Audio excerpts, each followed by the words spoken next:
Hey, what's up guys? So we're going to be doing a deck profile for a deck that I had a lot of requests with, and especially like the deck profile. I've been playing it for a few days now. I've tried to get some good duels, but like no good duels actually happen with this deck, to be honest. It's just very linear, and it's not a fun deck to play, but it's kind of fun to, activate this, and then you get to take people's souls after you win with Sea of Orichalcos. That's part of its other effect. They couldn't fit on the actual card, but I'll tell you the card's other effects. So, all monsters you control gain 500 attack once per turn. This card cannot be destroyed by card effects. When you control 2 or more face-up attack position monsters, your opponent cannot target your monster with the lowest attack for an attack. When this card is activated, destroy all special summon monsters, and you cannot special summon monsters from your extra deck. You can only activate the Seal of Orichalcos once per duel. So that means basically you could run 3, but I wouldn't really suggest it.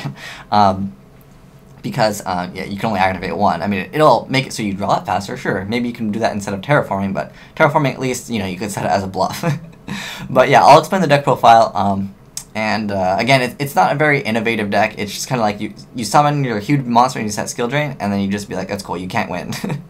So, yeah, let's get into the deck profile, and then I'll explain some of the choices as we go along. And I've been testing this deck for a little bit, and I think it's pretty much, like, pretty optimized, to be honest. I don't really find any room for improvements in the deck, but if you guys have any, I'd love to hear them. So let's get started. So we play 1 Genjil Thunder Dragon because we're also running the Gear Town.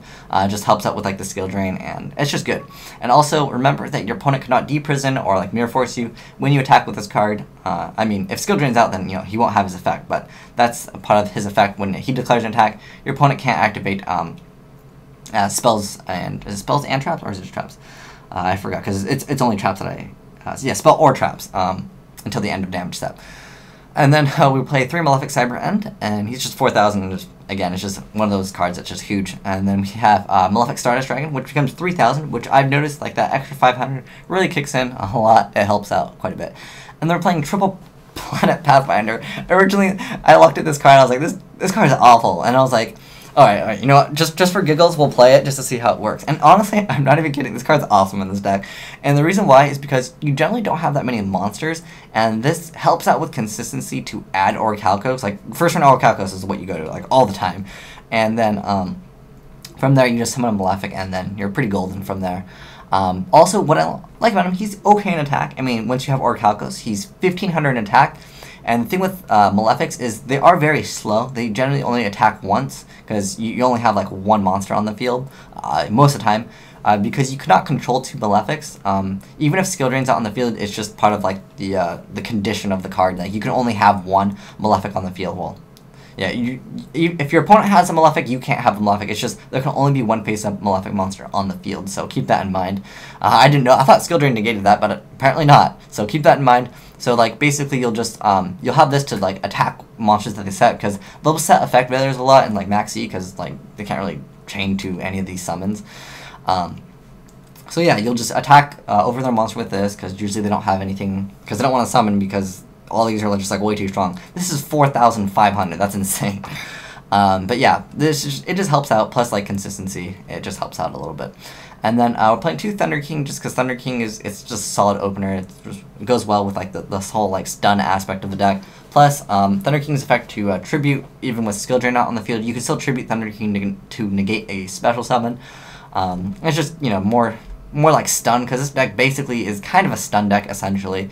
Next up we're playing Dark Hole, which honestly I'm looking at it now, you could maybe improve this by possibly even taking out Dark Hole, because whatever monster you go for, like, these are your good monsters anyways, and when you Dark Hole, like, normally you could just summon this monster and attack over pretty much anything in the game.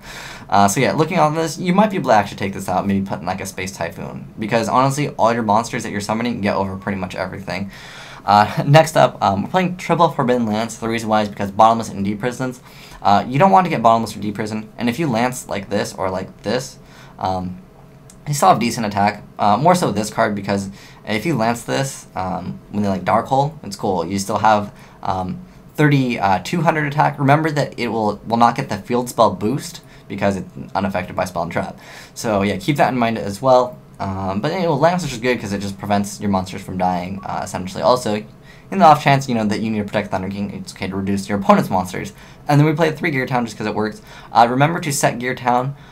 If you activate 1 Gear Town face up on the field, and then you set the second one on top of it. So make sure you set it, otherwise you will miss the timing, and that is, you know, something that you have to remember because you can miss the timing on Gear Town. Next up, Heavy Storm Reborn, pretty standard, and then one random Duality, just because once you already have the Malefic on the field, it's pretty good. I think you can almost bump Duality up to 2 because opening up with you know, Malefics, it helps out so much. Even if you can't summon it that turn, like if you can just get your setup with like Skill Drain, it helps out too much in this game. I feel like and it's too critical, especially when you have like one Malefic on the field and you can Duality into a Skill Drain. It just helps out. Like Skill Drain really just makes this deck so much better. So yeah, Duality, you can probably bump that up to 2. And again, Dark Hole, yeah, I mean, I think it's a good card and all, but in this deck, everything you summon is just so strong that like who cares what they have on the field. Next up, 2 Terraforming, just because, again, I want this card as fast as possible, and, you know, just deck thins also. And then 1 Seal Orichalcos, you could play 3, but again, since you can only activate 1, I'd opt to just play 1.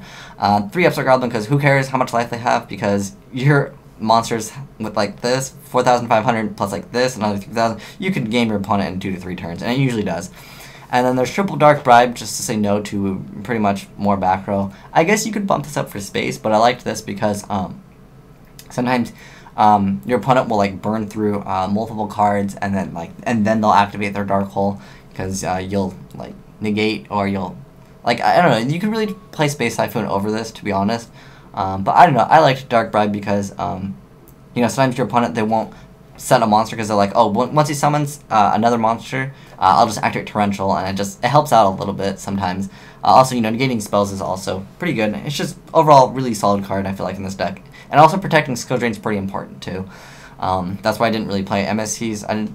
I felt like I had Dark Bribes to get rid of anything that was problematic for me.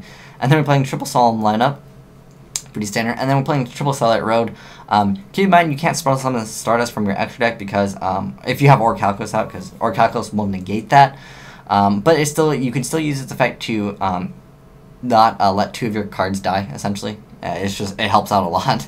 The main reason why I was playing it, I've noticed sometimes you'll open up a little bit weird, like you'll open up with like maybe double Dark Bribe, and like a Skill Drain, and like something like that you can't use. And Starlight Road just lets you have a Stardust, and then the next turn you can kind of go off from there. Like if you can go like next turn and have like your Stardust plus like Orichalcos, it just helps out quite a bit. And then that's pretty much it for the deck profile. All you'll need for your extra deck, just play 3 of these, play 3 of these. I do recommend playing, like, you know, some of the rank 4s, just because you can make them, technically. I mean, I rarely would ever go for them, but, you know, it's nice to have the option. All of these actually are pretty much unnecessary. Catastro's is pretty good, because if you reborn, you could make a, if you reborn one of their, like, Veilers, and you go with Thunder King, Catastro's just really good against a lot of decks. But yeah, this has been the deck profile for Orichalcos Malefics. Again, it's not a very fun deck to play, so if you're looking for a fun deck, this is not a very fun deck. It is honestly pretty decent though. I would consider it maybe like tier 3, tier 4.